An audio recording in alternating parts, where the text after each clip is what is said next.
تو لوگ کہہ رہے ہیں کہ مودی ظلم ہے، مودی ظالم ہے، مودی ظالم ہے، وہ ظلم کر رہا ہے۔ میں کہتا ہوں ہندوستان کا مسلمان مودی سے بڑا ظالم ہے، کیونکہ ہندوستان کا مسلمان صبح اٹھنے سے لے کر آنکھ کھلنے سے لے کر رات کو سونے تک نہ جانے کتنی بار نبی کے سنتوں کا جنازہ نکال دیتا ہے۔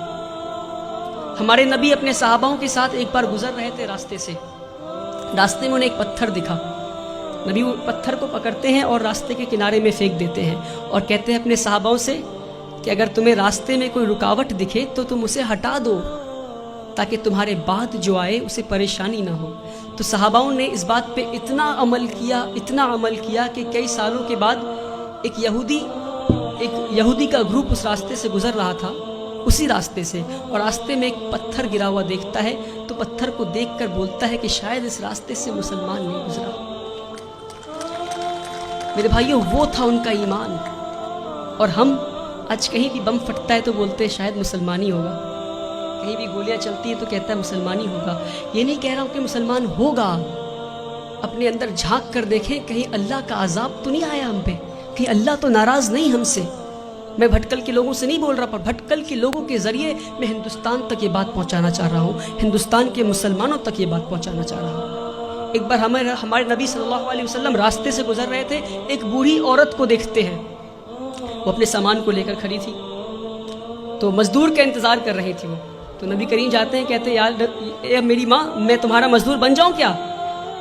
وہ پورے کائنات کے سردار مزدور بننے کو تیار ہو گئے، اور آج ہم اگر کوئی جوتا پلٹ رہا ہوتا ہے تو اسے سیدھا نہیں کر سکتے۔ یہ ہمارے مسلمانوں کی آج وہ عقر ہے، پتہ نہیں کس بات کی عقر میں جی رہے ہیں، جس کی امت اس بات کی عقر میں جی رہی ہے، اس کا رسول دوسروں کی مزدوری کرنے کو تیار ہو گیا تھا۔ کہتے ہیں اے ماں جی، میں مزدور بن جاؤں تمہارا؟ ماں جی کہتی ٹھیک ہے، وہ بوڑھی عورت کہتی ٹھیک ہے، تو مجھے مکہ کے باہر چھوڑ دو۔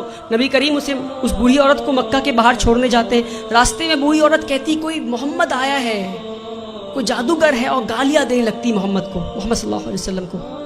نبی کریم پیار سے شانتی سے مسکراتے ہوئے ان کی بات سنتے ہیں، مکہ کے باہر لے جا کر چھوڑ دیتے ہیں۔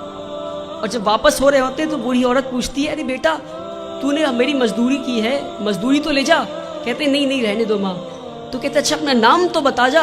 تو کہتے میرا نام محمد ہے، وہی محمد جسے تو گالی دے رہی تھی۔ میرے پیارے بھائیوں، ہم اس نبی کی امت ہے، اس بات کو نہ بھولیں۔ ہمارے نبی سے زیادہ بڑا مثال سیکولرزم کا اس دنیا میں نہیں ہے، جس نے مزدوری کی اس غیر قوم عورت کی جو ان کو گالیاں دے رہی تھی، مسکراتے ہوئے اس کا کام کر دیا۔ اس نبی کی امت ہے ہم۔ جب طائف میں گئے تو انہیں اتنی پتھر ماری گئی کہ ان کا جوتا مبارک خون سے بھر گیا۔ تو جبرائیل امین نیچے آتے ہیں اور کہتے ہیں کہ اے نبی، آپ کہیے تو ہم طائف ایک ویلی میں تھا، تو دو پہاڑ کے بیچ میں طائف والے لوگوں کو ہم کچل دیں گے۔ ہمارے نبی گھائل حال میں بھی پتھر کھا کے بھی کہتے ہیں میں تو یہاں رحمت کے لیے آیا ہوں۔ میرے بھائیوں، ہم اس نبی کی امت ہے، اس بات کو ہم نہ بھولیں۔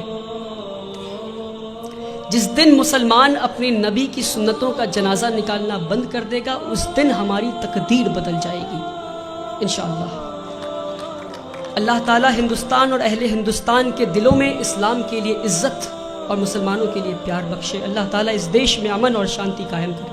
وآخر الدعوانا والحمدللہ۔